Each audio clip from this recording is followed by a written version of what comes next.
Assalamualaikum, welcome back to Invest Saham. Pada video ini kita akan update money flow di saham-saham big banks dan membahas isu yang sedang hangat terkait prediksi The Fed untuk tahun 2025 dan virus HMVP yang kembali merebak. Sebelumnya disclaimer on, ini bukan ajakan jual beli saham ya, so langsung saja kita ke pembahasan. Jadi Barkin The Fed mengatakan bahwa prospek di tahun 2025 akan cenderung lebih positif, diikuti oleh tren penurunan tingkat inflasi di Amerika Serikat, sehingga kemungkinan besar akan terjadi lagi pemangkasan suku bunga oleh The Fed. Dan semoga saja ini akan diikuti oleh Bank Indonesia dalam pemangkasan BI rate-nya. Sehingga ini akan menjadi sentimen yang sangat positif untuk saham-saham di IHSG, terutama untuk saham sektor perbankan. Nah, jadi di sini kita akan analisa guys ya, saham-saham big banks yang juga ya banyak sekali teman-teman investor yang berinvestasi di saham big banks ini. So, saham pertama yang akan kita analisa adalah saham BBRI dan kita akan lakukan analisa dengan fitur chart dan banda detektor di Stockbit Sekuritas, aplikasi saham terbaik yang saya gunakan untuk berinvestasi. Jadi jika teman-teman ingin mengakses dan juga menggunakan fitur-fitur yang lengkap yang ada di Stockbit, silahkan teman-teman daftar ya dengan link yang ada di kolom deskripsi. Karena yang saya rasakan ketika saya menggunakan fitur-fitur yang ada di Stockbit untuk menganalisa saham, saya akan lebih yakin lagi untuk berinvestasi guys ya di saham yang sudah saya lakukan analisa. Ada beberapa fitur yang cukup lengkap yang ada di Stockbit yang memang tidak ada di sekuritas lain. Salah satunya adalah fitur comparison ya, atau perbandingan saham. Kita bisa membandingkan lebih dari 5 saham sekaligus. Lalu ada juga fitur banda detektor yang bisa menunjukkan rata-rata apakah sedang terjadi akumulasi atau terjadi distribusi. Nah, jadi untuk saham BBRI di hari Jumat lalu ya, tanggal 3 Januari 2025, kita lihat mengalami koreksi 1,43% setelah di hari Kamisnya naik 3,19%. Apakah ini akan menjadi normal correction atau akan kembali lagi ke level support sebelumnya di 4.080-an? Nah, seperti yang saya katakan ya, ketika harga naik teman-teman stop pembelian. Tapi ketika harganya terkoreksi, silahkan teman-teman DCA lagi. Dan ternyata benar-benar terjadi guys ya. Di BBRI terjadi koreksi 1,4% disertai dengan adanya normal distribution. Nah, jadi untuk BBRI ini kita lihat ya, distribusinya ternyata dari investor asing. Ada BK, AK, lalu ada CCZ, PKZ, AG, dan juga DR. Sedangkan beberapa investor asing lainnya terpantau akumulasi beserta juga dengan investor retail. So, di hari Jumat lalu masih ada net sell asing ya, 144 miliar di saham BBRI. Itu pun bisa kita lihat guys ya dengan salah satu indikator yang ada di chartnya, yaitu adalah foreign flow underlay. Nah, ini pun menunjukkan guys ya akumulasi asing terhadap sebuah saham yang bisa teman-teman terapkan di semua saham yang ada di Stockbit gitu guys ya. Jadi untuk foreign flow underlay ini akan menunjukkan akumulasi atau distribusi. Jika masih ada distribusi, maka foreign flow underlay-nya masih akan turun, dan ketika mulai ada akumulasi lagi, maka foreign flow underlay-nya akan naik. Nah, itu pun juga akan terjadi guys ya, kenaikan dari foreign flow underlay meskipun harga sahamnya tengah terkoreksi. Foreign flow underlay akan mengikuti akumulasi dari investor asing, seperti itu. Jadi untuk saham BBRI strateginya seperti apa ya, untuk seperti yang sudah saya sampaikan ke teman-teman. Sampai saat ini strategi di saham big banks itu sebenarnya masih sama guys ya. Kita DCA di harga bawah minimal itu sampai nanti pembagian dividen final, dan semoga nanti di dividen final saham BRI bisa kembali rebound ya guys ya, dan uptrend lagi, dan harapan kita sih bisa kembali all time high. Tapi kita akan lihat bagaimana potensi BBRI ini di tahun 2025 ya, terutama di awal kuartal 2025 ini. Apakah BBRI akan benar-benar bisa membagikan dividen rutin setiap kuartalnya seperti apa yang sedang diajukan ke OJK gitu guys ya. Jadi BBRI ini berencana akan bagi dividen itu setiap kuartal. Ya, kemungkinan ya mirip-mirip dengan saham game. Setelah dia merilis laporan keuangan langsung membagikan dividen. Ya, mungkin dividennya akan dicicil seperti itu. Saya rasa itu malah akan berdampak kurang bagus gitu guys ya. Meskipun ya teman-teman tentunya dengan senang hati ya akan mendapatkan dividen setiap kuartalnya, tapi kenapa itu bisa menjadi hal yang negatif ya, karena kemungkinan nanti dividen finalnya tidak akan menjadi surprise ya, tidak akan menjadi kejutan, dan sudah dicicil setiap kuartal, dan tentunya itu akan mengurangi dampak kenaikan untuk BBRI gitu ya. Nah, kalau misalkan saham BBRI ini tetap bagi dividen 2 kali dalam setahun ya, interim dan juga final seperti saat ini, kemungkinan besar BBRI bisa naik menjelang dividen final itu persentasenya lebih besar, kemungkinannya lebih besar gitu guys ya. Jadi kita ada harapan nih untuk bisa melihat BBRI kembali uptrend. Jadi kita pun ada semangat ya untuk beli saham BBRI ini di harga bawah. Seperti itu ya. Terlepas dari fundamental yang masih oke dan pendapatannya juga yang masih cukup stabil ya, dan kemungkinan besar juga bisa bagi dividen. Apalagi dividen interim BBRI di tahun 2024 kemarin itu lebih tinggi 60% dibandingkan dengan dividen BBRI di tahun sebelumnya. Jadi saya pun masih optimis ya dengan BBRI ini bisa mengalami kenaikan dan rebound sebelum di dividen final 2025 ini guys ya. Semoga itu bisa terjadi. Tapi kita pun akan membahas terkait dengan virus HMVP ya. Nanti di akhir video kita akan bahas apakah kita harus khawatir atau worry ya dengan adanya virus HMVP tersebut atau seperti apa. Nanti kita akan bahas setelah di akhir video karena ini pun ada pertanyaan ya di kolom komentar dari teman-teman investor.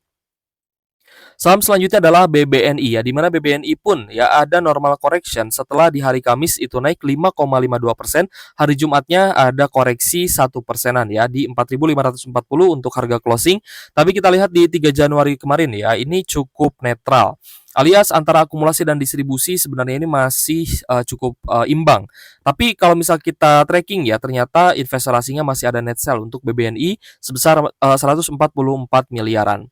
So, apakah ini akan menjadi area higher low untuk BBNI? Nah, kalau misalkan benar, berarti dalam waktu dekat BBNI malah bisa naik lagi, malah bisa lanjut rebound. Tapi kalau misal masih ada koreksi, teman-teman manfaatkan ya untuk DCA. Ingat guys ya, DCA-nya ketika harganya turun atau terkoreksi ya, bukan ketika harganya naik. Nah, biasanya yang terjadi adalah sebaliknya.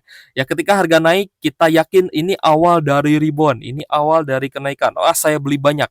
Tapi pas turun harganya lebih murah, kita kehabisan dana, kita kehabisan uang di RDN kita. Nah, itu yang sering kali terjadi ya guys ya. Ataupun teman-teman yang mungkin tidak memperhatikan teknikal. Ah, saya beli di harga berapapun. Ah, saya beli pokoknya dia merah beli. Ya padahal masih ada potensi untuk lanjut turun dan kita juga memerlukan area support ya untuk bisa menentukan kira-kira saham Big Banks ini akan mantul di zona mana nih, akan sideways di harga mana nih. Nah, kalau misal untuk BBNI kan dia sideways-nya di sekitar 4.200 sampai 4.400. Nah, berarti teman-teman punya range nih untuk beli saham-saham yang rutin bagi dividen itu dengan range di sekitar support gitu ya. Kalau naik di atas support, teman-teman hentikan pembelian dulu. Nanti kalau turun lagi, teman-teman bisa beli lagi di harga murah. Seperti itu guys ya. Yang menurut saya sih strategi yang lebih efektif untuk kita DCA di harga bawah. Jadi jangan apa ya terbawa nafsu lah ya, kita santai saja. Utamakan juga teman-teman masih memiliki cash ya guys ya. Anggap saja uang di RDN itu sebagai dana ini ya, dana darurat. Nah, itu sebenarnya yang juga saya lakukan. Kenapa saya seringkali take profit sebelum harga turun dan seringkali saya hold cash ya dalam jumlah banyak.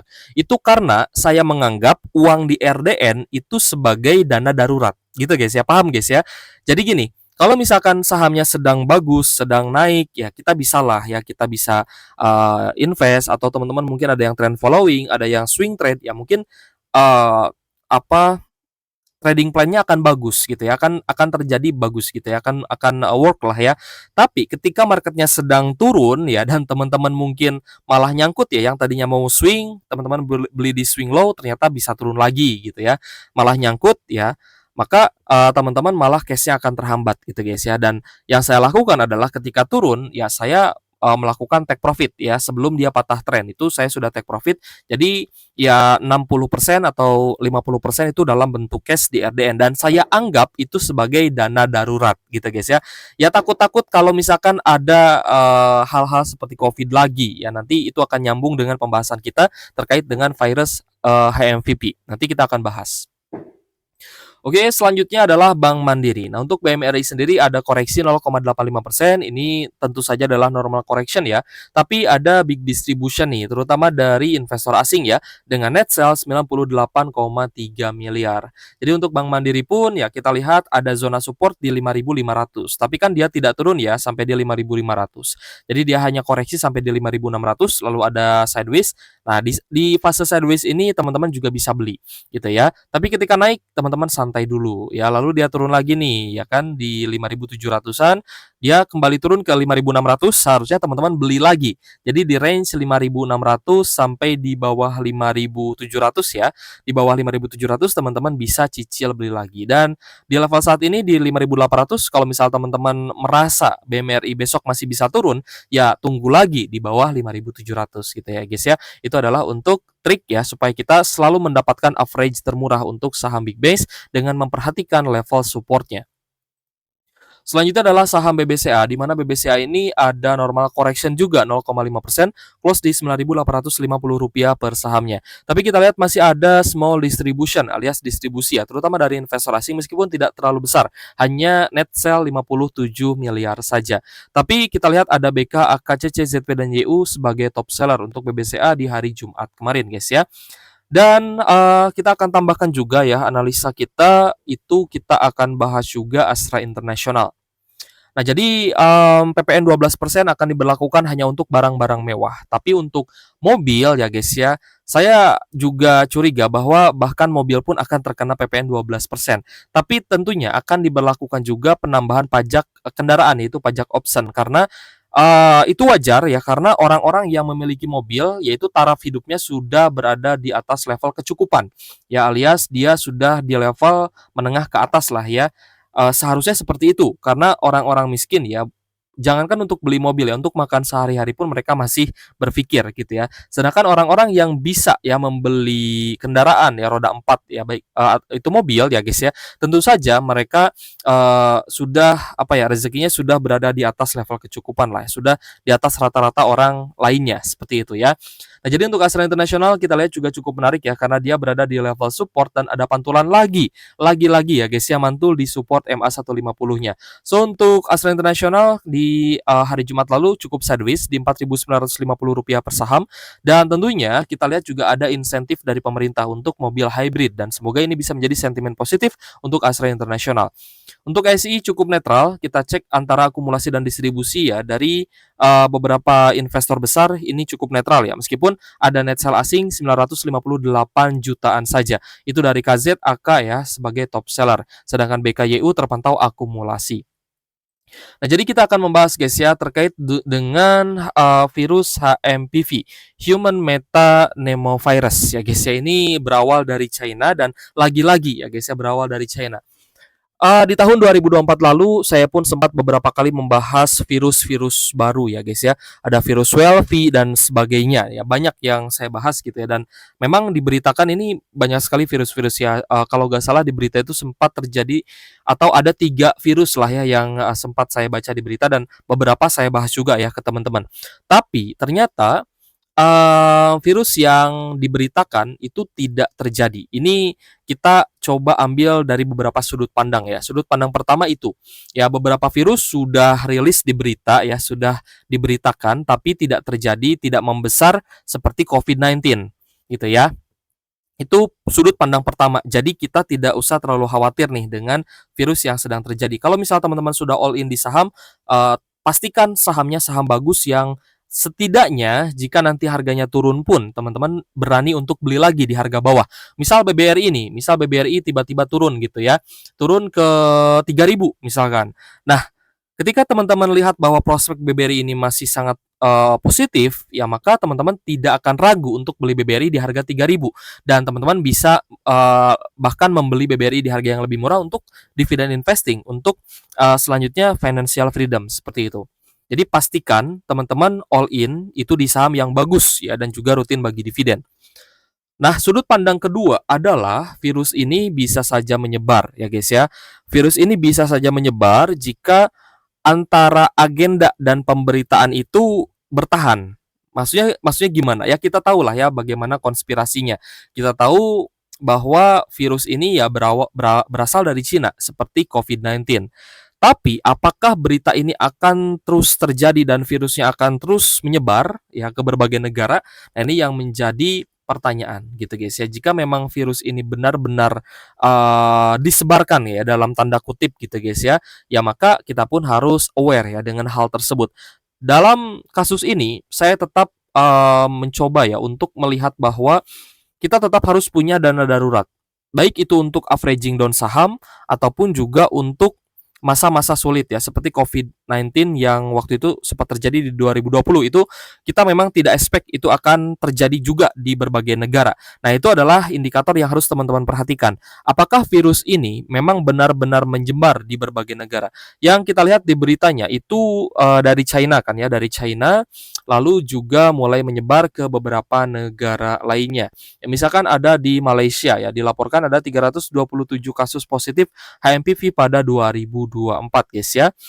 Lalu untuk kasus flu A dan juga HMPV yang sedang melonjak, Indonesia ini belum batasi perjalanan ke Cina. Kemenkes pastikan belum ada kasus flu A dan HMPV di Indonesia. Nah, ini pun harus teman-teman coba ya teman-teman sering baca-baca berita gitu ya. Apakah memang virus ini sudah menyebar ke negara-negara lain atau negara lain fine-fine saja ya atau baik-baik saja, itu juga harus teman-teman perhatikan. Itu indikator yang sangat penting.